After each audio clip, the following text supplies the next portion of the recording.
right, well, welcome to all of you to America at 250.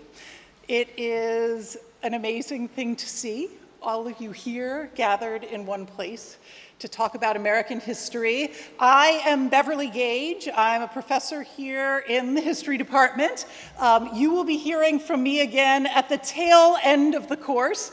So we thought we might start with just me up here saying a few words.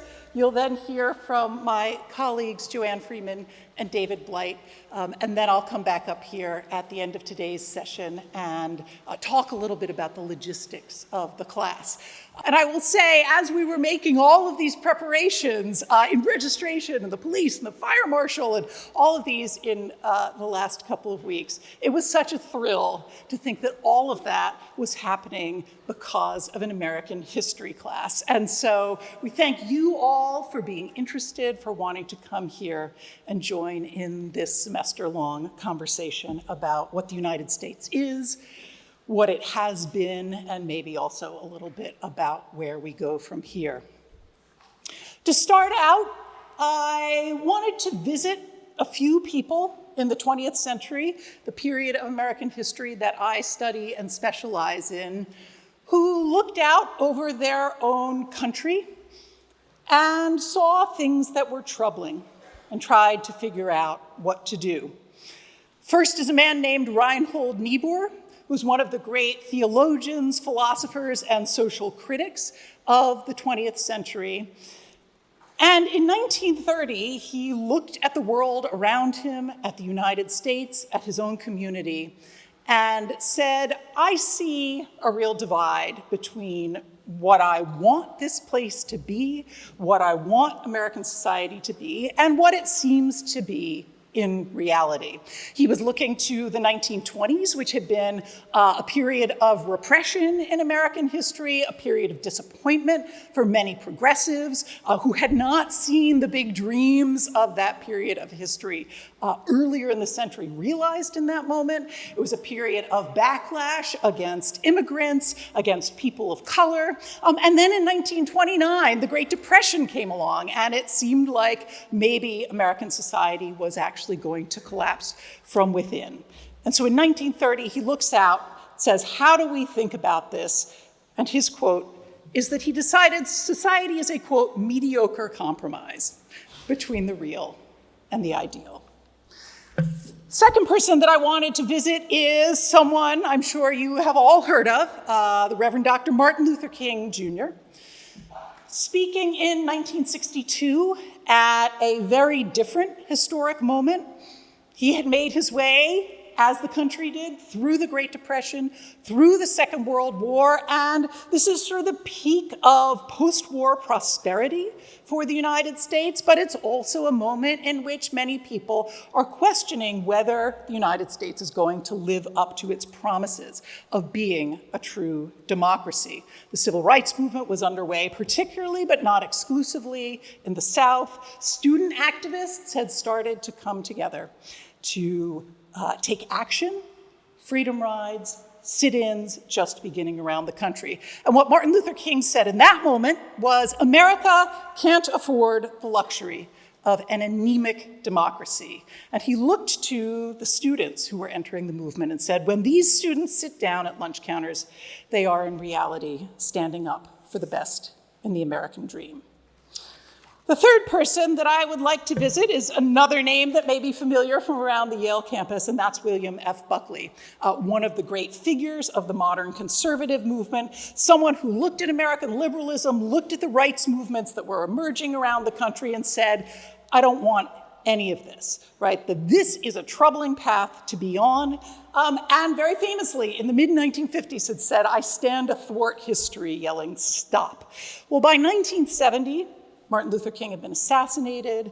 Many of the movements that were congealing around the anti-war movement were causing controversy all over the country. And Buckley looked and said, that's the problem, right? That's the trouble, that the Supreme Court, other forces in American society were, quote, making the Constitution incoherent. And then he concluded with a phrase that I think is really interesting to think about. He says, repression is misunderstood. that there are moments where repression is desirable, where you don't want what he perceived to be the chaos and trouble, lack of respect for law that he diagnosed as part of the problem in 1970. So why do I start with these three figures? Well, there are a few reasons. One is that they were all looking out, trying to make sense of the world around them, the society around them, and that's part of what we're going to be doing here through the lens of American history. The second is that all of those words were spoken here in Battell Chapel at moments when the conversation was happening within these very walls. And we want to be part of that conversation.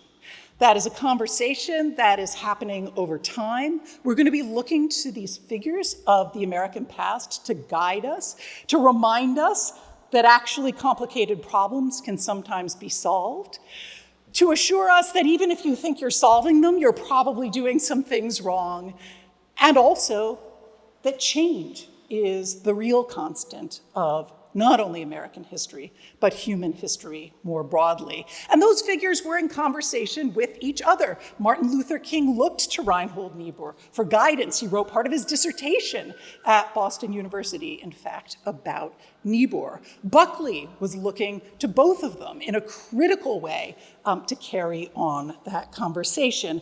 And right now, on the cusp of 2026, is a particularly valuable moment for all of us to enter that conversation. It is, as most of you know, going to be the 250th anniversary of the Declaration of Independence. And that means it's a moment for public reflection, for community reflection, for personal reflection, and above all, for national reflection. There's going to be a lot of that going on next year, and we wanted to start the conversation now so that we're all equipped to think about those things as 2026 comes. And of course, it's an important moment to think about American history because we are once again at a time when many people are looking out on our society from a variety of perspectives and thinking about how to improve it, thinking about how we relate in the present to the past, and I think really wanting to know something about history and the historical tools that we can use to understand things better. So that is what this class is all about. It is going to be a whirlwind tour through American history from 1776 up to the present day.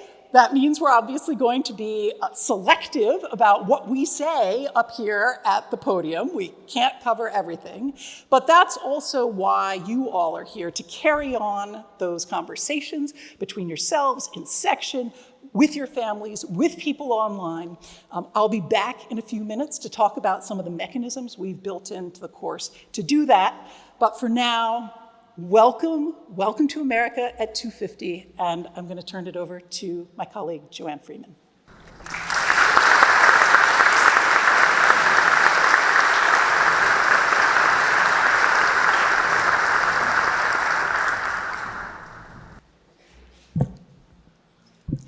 My first confession to you is that, yes, I am standing on a box.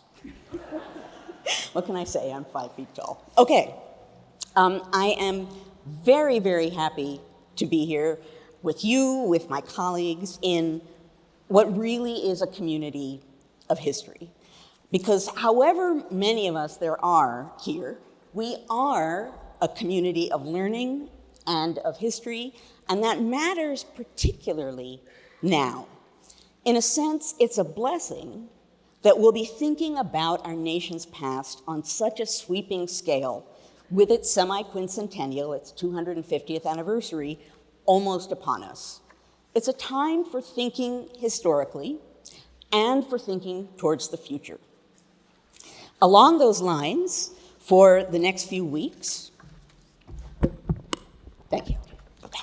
Hopefully you could hear what I've said up until now.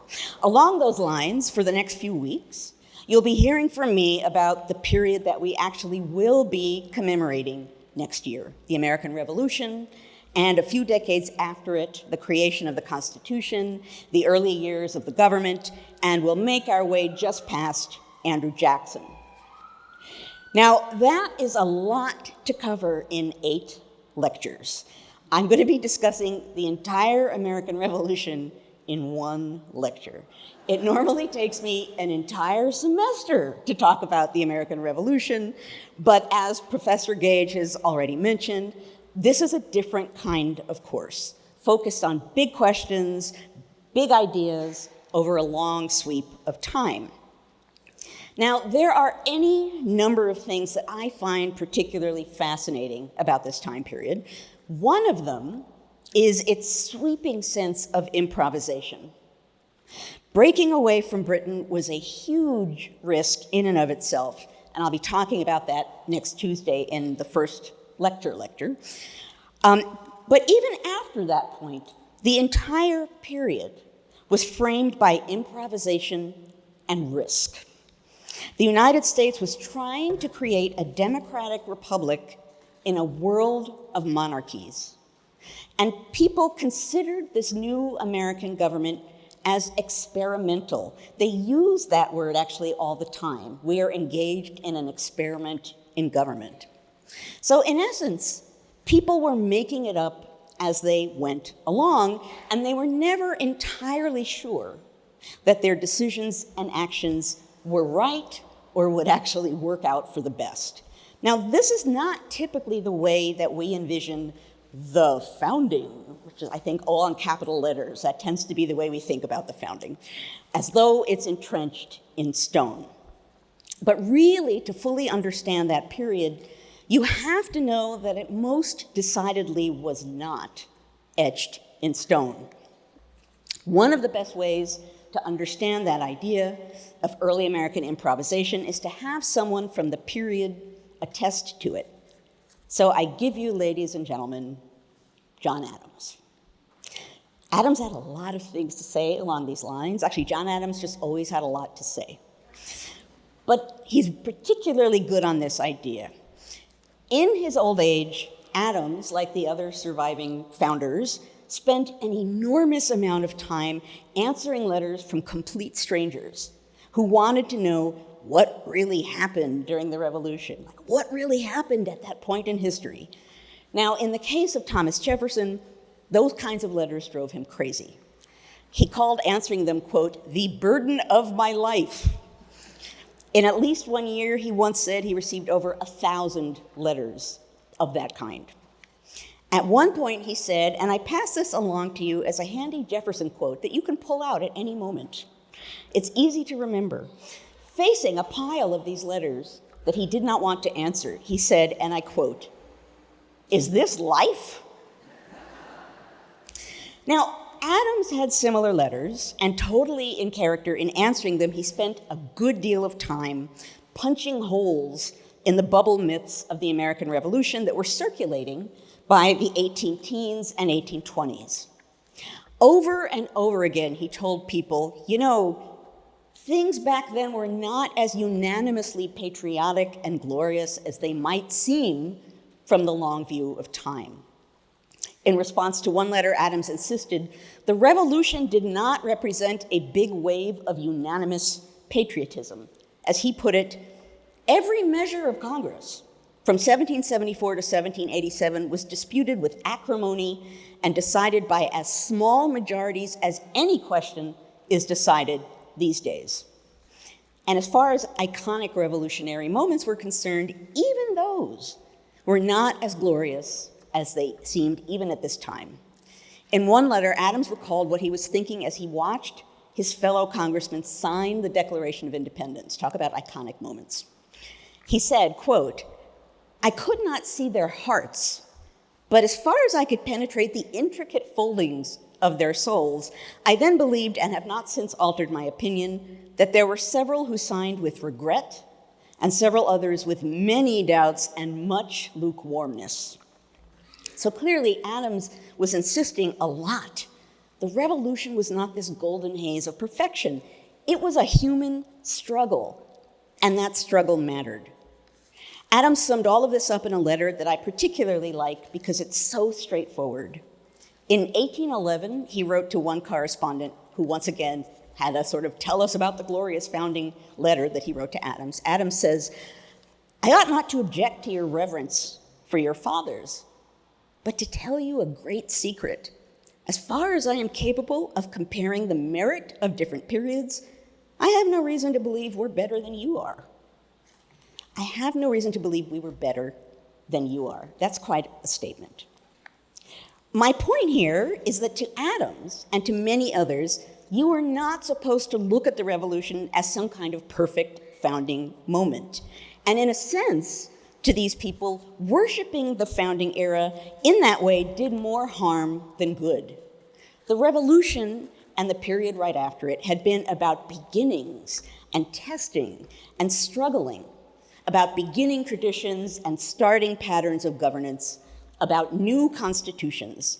But those beginnings and testings and strugglings were supposed to go someplace, to continue on, to aim for improvement. They represented the beginning of a kind of national conversation about who the United States was as a nation and what it could or should be going forward. Worshipping the founding era, or any part of early America generally, as a golden age makes it seem as though the time for that kind of hard work ended with the passing of the founding period, which it most certainly hasn't, and which was never what the founders intended. Now, I'm sure many of you expected me to get up here and talk about the founders, and in future lectures you will certainly be getting a dose of that. But my larger point in coming weeks goes beyond that. In one way or another, I'll be talking about democracy and power. Who had power, who didn't have power, how that shifted and changed over time, and how it profoundly shaped our nation. Now, when it comes to the first thing that I just mentioned, democracy, one of the issues that dominated the revolutionary and early national periods, in fact, was how democratic was this new nation supposed to be? On Tuesday, I'm going to discuss what democracy meant to people at that time period as opposed to now. For now, I'll just say that in coming weeks, we'll see time and again American people of all kinds striving to be heard. We'll also see some elite folk who are not entirely comfortable with that kind of broad democratic reach. And in one way or another, that question, how democratic should the United States be, wove its way in and out of the entire time period that I'll be discussing, and obviously far beyond. The powerful rhetoric circulating at the time about that theme, about democracy, about gaining rights, had a really powerful influence. It was not just words. The rhetoric of liberty and rights meant something particularly powerful to people who didn't have them. And I want to offer you just an example of the power of ideas, and maybe more importantly, ideals on real people. In 1773, 4 Black enslaved men in Boston wrote a petition to the representative of Taunton, Massachusetts, who was their representative. And I'm just going to read you a few lines of this petition that they signed. The efforts made by the legislature of this province in their last session to free themselves from slavery gave us who are in that deplorable state a high degree of satisfaction. We expect great things from men who have made such a noble stand against the designs of their fellow men to enslave them. We cannot but wish and hope, sir, that you will have the same grand object, we mean civil and religious liberty, in view in your next session. That's the power of political sentiment and political rhetoric, right? That's a sense of mission that you can see spreading.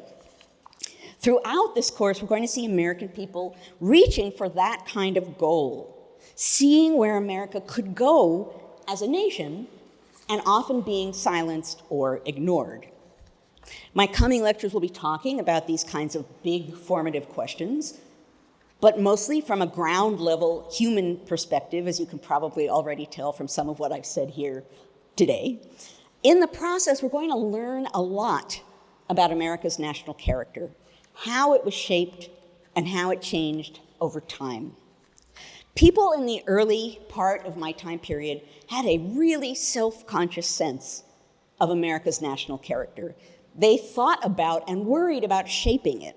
They actually very deliberately tried to shape it in all kinds of creative ways, and I'll be talking about some of them in weeks to come. They were asking really important questions. What was America's national character? What kind of nation was the United States going to be? In a way, that is an eternally open question. But there are periods in American history when that question, what kind of nation would the United States be, had a particularly powerful resonance, an immediate power and meaning. The Revolution and early national periods were one of those times where people really were reckoning for the first time with what the United States was going to be. There have been other such moments. We are living through one of them now. In those moments, when big questions and high stakes are at hand, a full understanding of the full range of American history is particularly important. Our history, our full history, for better and worse, is who we are. It got us here.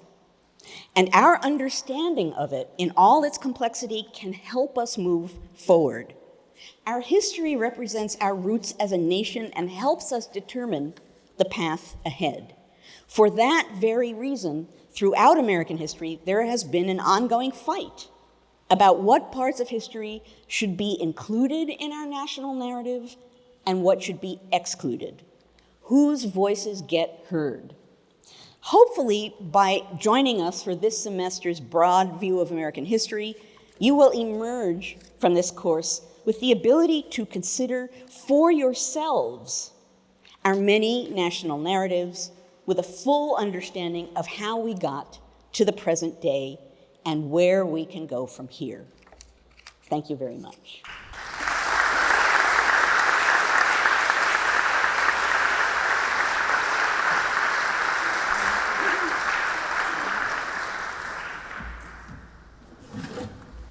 I don't need the box, I guess.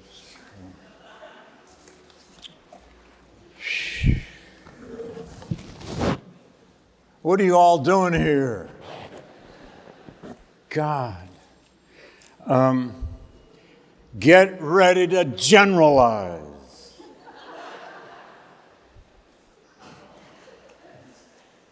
When I was asked by my esteemed colleagues to do this, I took a big gulp. Because no one teaches like this anymore. No one does the whole story of the American nation in one course. Nobody. I said something like, Bev, what are you talking about? And then I also took a gulp because I was going to have to be between and after these two brilliant lecturers. And I decided, why not? At my advanced age, I need a challenge. So why not? Walt Whitman, to a historian. He put it right up front, almost like an inscription in the last edition of Leaves of Grass. It's brief. You who celebrate bygones, who have explored the outward, the surfaces of the races, the life that has exhibited itself, who have treated of man as the creature of politics, aggregates, rulers, and priests.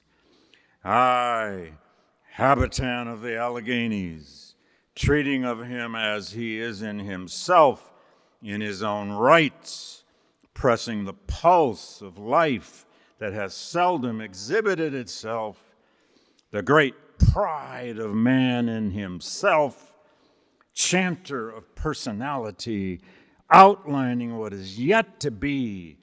I project the history of the future. Okay, Walt. I've always taken that as a challenge. No, Walt, we do it too. Historians are chanters of the surfaces and aggregates. We love our aggregates. We love our data. We love evidence. We should love evidence. We even love studying rulers and priests and on and on and on. But historians are also poets, some of them. I'd never accuse all of my colleagues of being poets, except these two. Now, briefly, though, following on Whitman, what actually is history? Some of you know that I like to go to the first book we know of ever written in Western civilization, Herodotus. The opening sentence of Herodotus' The History. I've always wanted to write a book called The History. Woo! In it he says, I, Herodotus of Halicarnassus, am here setting forth my history, that time may not draw the color from what man has brought into being, nor those great and wonderful deeds manifested by both Greeks and barbarians fail of their report, and together with all of this, the reason why they fought one another. I don't know how closely you could hear that, but what is Herodotus saying? History, he says, is the color, it's the story, it's the narrative, but it's also the reason why. It's the interpretation, it's both. It's the oldest book we have in its first sentence telling us history is a story and it's analysis. We promised to try to do both. Actually, we will do both. Another favorite writer, I'm doing what Bev did in a way, and thank you, Bev, for teaching us a little of the history that's happened in this very room. I had to throw out my Niebuhr because she already used Niebuhr, but that's all right. Robert Penn Warren said in a throwaway line in a poem, history is the thing you cannot resign from. You can try, you can avoid it, you can walk around it, you can deny it, you can erase it, you can obliterate it from museums. Oops. But you cannot resign from it. Or James Baldwin, who left us so much to chew on about what history is. History, Baldwin said in a 1965 essay, is not merely something to read. It's that too, don't. And it does not refer merely or even principally to the past. On the contrary, the great force of history comes from the fact that we carry it within us, are unconsciously controlled by it in many ways. And history is literally present in all that we do. How often do you feel that? Maybe not very often. We often don't like to. How does it feel when the past somehow enters your bones and you start feeling it and it's really uncomfortable? Now you've probably really learned something. And then Baldwin concluded that passage with this almost horrifying image. He said, if Americans ever really begin to face their past, and in his case he was speaking about slavery and racism, they would be entering into, his words, a dialogue with that terrifying deity called history. A terrifying deity. Sometimes that's what history is. Maybe that's why some people want to control it so much, because it terrifies them. Where should we begin American history? There are a lot of places. We're going to begin with the American Revolution because we got to get all the way to the early 21st century. But where do you begin? Do you begin in the hold of a slave ship? Do you begin with John Trumbull's paintings across, where are we? Down the street of the Declaration of Independence, or Lord Cornwallis's surrendering to George Washington at Yorktown? They're right up the street, folks. Should you begin with Emanuel Lutz's Westward the Course of Empire, or an image of Lincoln's signing of the Emancipation Proclamation? Where are you going to begin this? Or do you begin with images of massacres and the burning of Wampanoag and Narragansett villages in King Philip's War? Or do you begin with the final signing of that Constitution? Or the passage of the Second Constitution in 1865, 7, and 68, 69? Do you begin with Dred Scott? Do you begin with Brown v. Board, Shelby v. Holder, U.S. v. Windsor, Roe v. Wade, Dobbs v. Jackson Women's Health Organization, and the United States versus whomever about immunity? Where do you start? Do you start with a tragedy or a triumph? with pain or with pleasure, because American history, like everybody else's history, is full of all of that.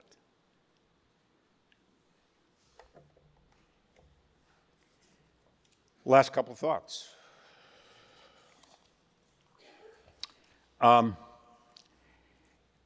Toni Morrison, when she gave her Nobel laureate address, anybody ever pulled that up and just read it? It's only 10 pages. It's a classic, Empress Morrison essay, but she gave it at an extraordinarily hopeful moment.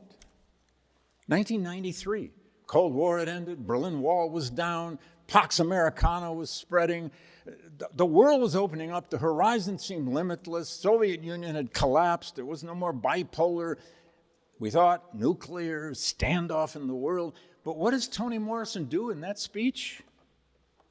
She warned her audience that when you feel a triumph, watch out. History's waiting. And she warned about what she called statist language, censored and censoring, ruthless in its policing duties. It has no desire or purpose other than maintaining the free range of its own narcotic narcissism, its own exclusivity and dominance, statist control of history and language. That was her concern. And she warned, she said, if the state controls your history, it exists then, her words, to sanction ignorance and preserve privilege. And then she invented a term. This doesn't seem like the lyrical Toni Morrison, but she said, don't commit tongue suicide. Don't muffle your voice. Don't cut your tongue out. Don't let the state control your thoughts, your language, your speech. My period is, of course, the middle of the 19th century through the end of the 19th century. It has been called many, many, many, many things by historians in the past. In a journal called Civil War History, it was once called the Middle Period, which is utterly unsexy. The middle of what? Sometimes antebellum America was called the Golden Age, sometimes the Age of Ambiguity. The great David Donald taught a course called the Age of Ambiguity about antebellum America. Sometimes it's been called the Age of Dread, the coming of the Civil War. And then the Civil War has been called all kinds of things, as many of you know, including the late unpleasantness by the lost cause advocates. This whole period has been called an age of compromise and conflict. That's way too nice. Of course, there's compromise and conflict. It's also an age of disunion and disaster. Joanne's going to create the union. I get to destroy it and then help you watch it come back into being in a second founding and try to hang on through the end of the 19th century.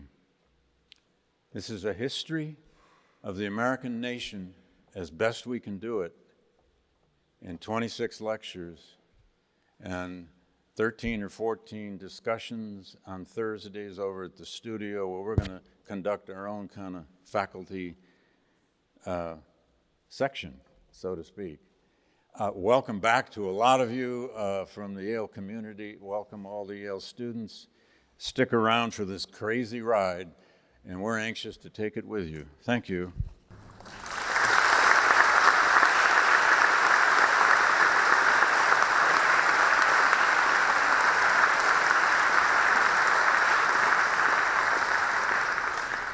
Well, that's a little taste of where we're going, what we're going to be thinking about.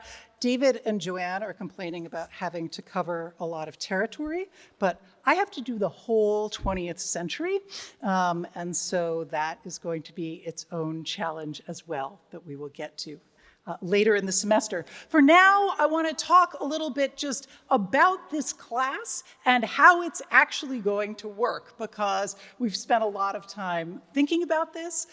It is a somewhat non-traditional class, but the first thing that I wish to say is that Yale students, It's a real class. It's a real history class where hopefully we will have a lot of fun here in lecture, but in which you are supposed to come to lecture in person.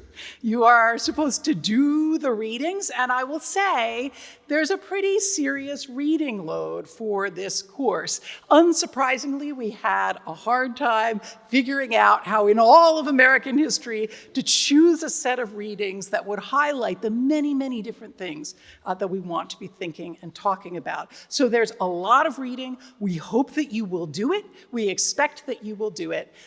We hope that you will do it in the old-fashioned historic way, which is by getting some books and sitting down with them and spending some time with them and then talking about them.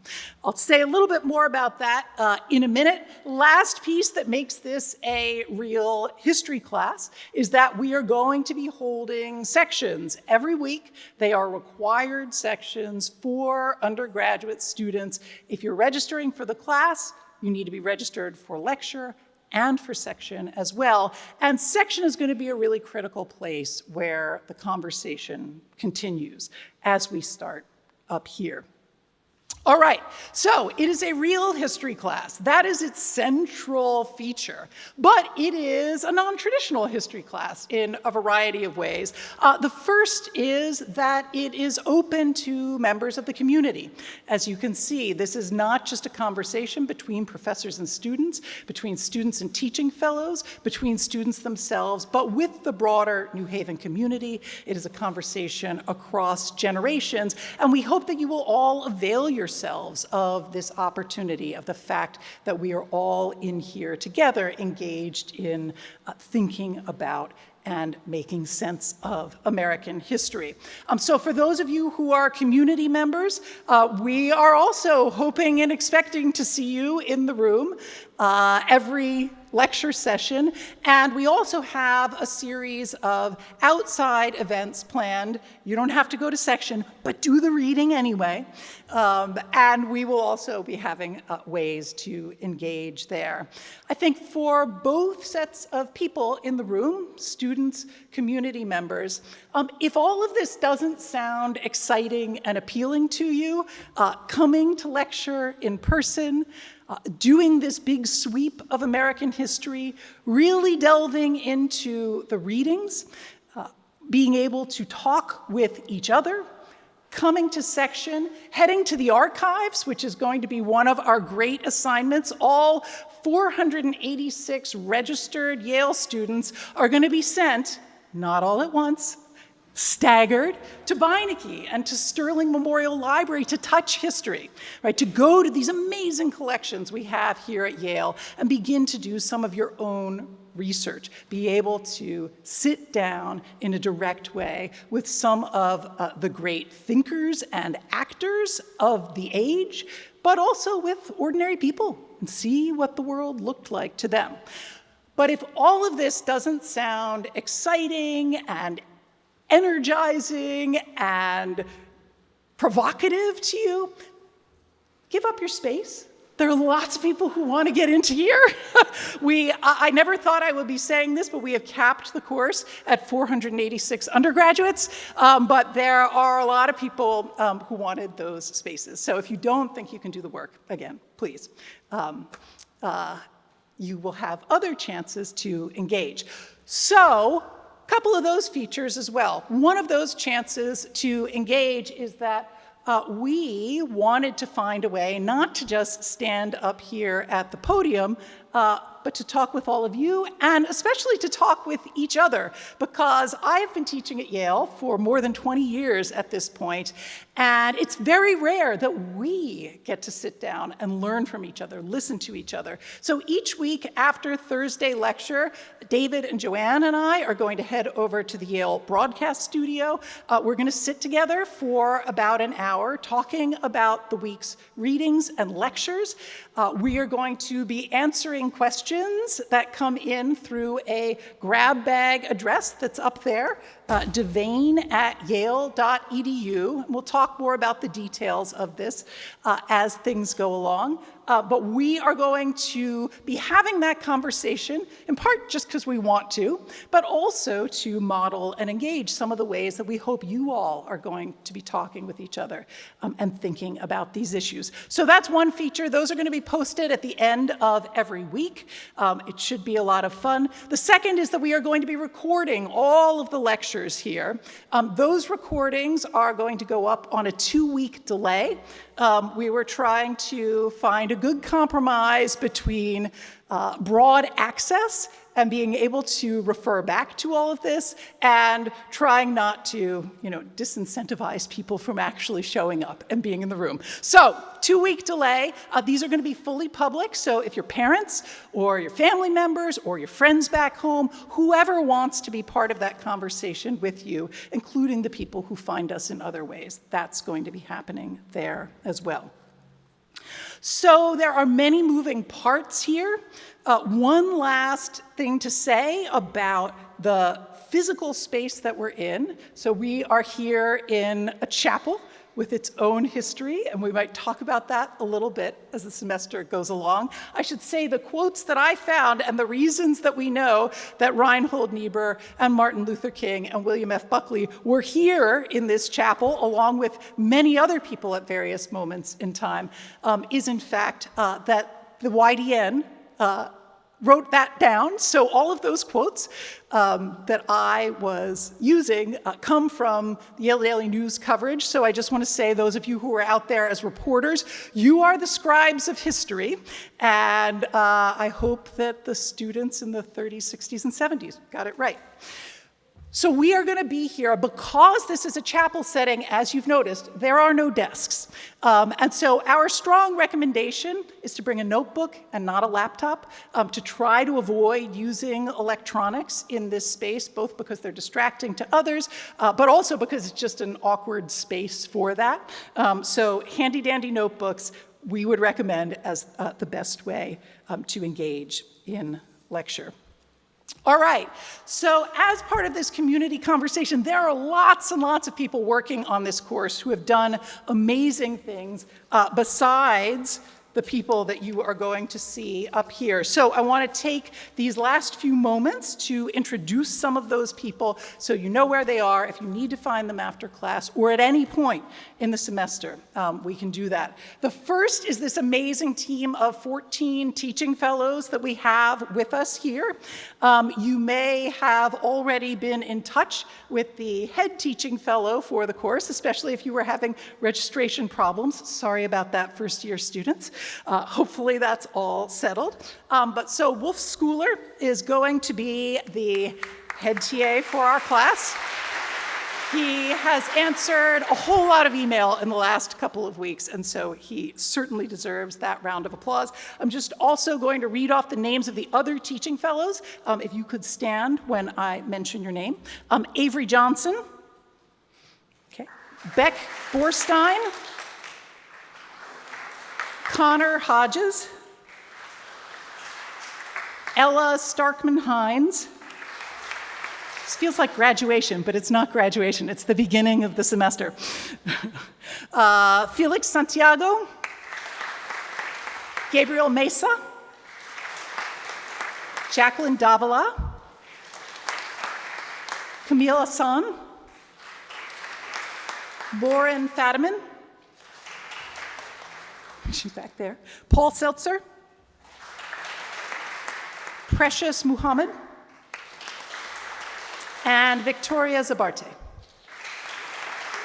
Okay, so these are very important people. They're all working on incredibly interesting dissertations of their own that intersect with this course, but we are thrilled to have such an all-star team with us.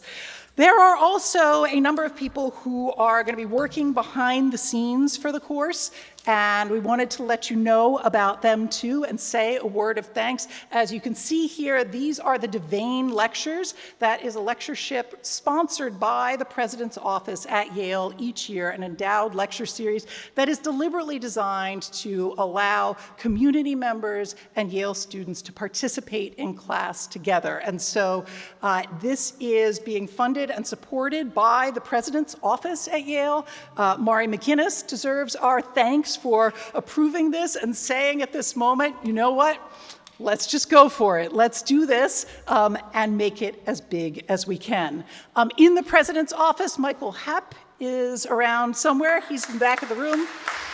Michael has been coordinating all of this. He is responsible for your QR codes, and he's going to be a particularly important person for community members. It's going to be Michael who's going to be keeping you up to date about events and readings and other things, announcements. We have a video staff here. Guy Ortaleva and Craig Tomlin will be doing all of our recordings here. We have Carl Peterson in classroom support, who's helping with the AV. We have the staff of Battell Chapel, particularly Jamie Noctegal. I'm probably forgetting some of the people who are putting their time and expertise and energy into this really special thing that we're really excited to do together. And I hope that you all come back on Tuesday when we get started in earnest with 1776 and the American Revolution. Thanks.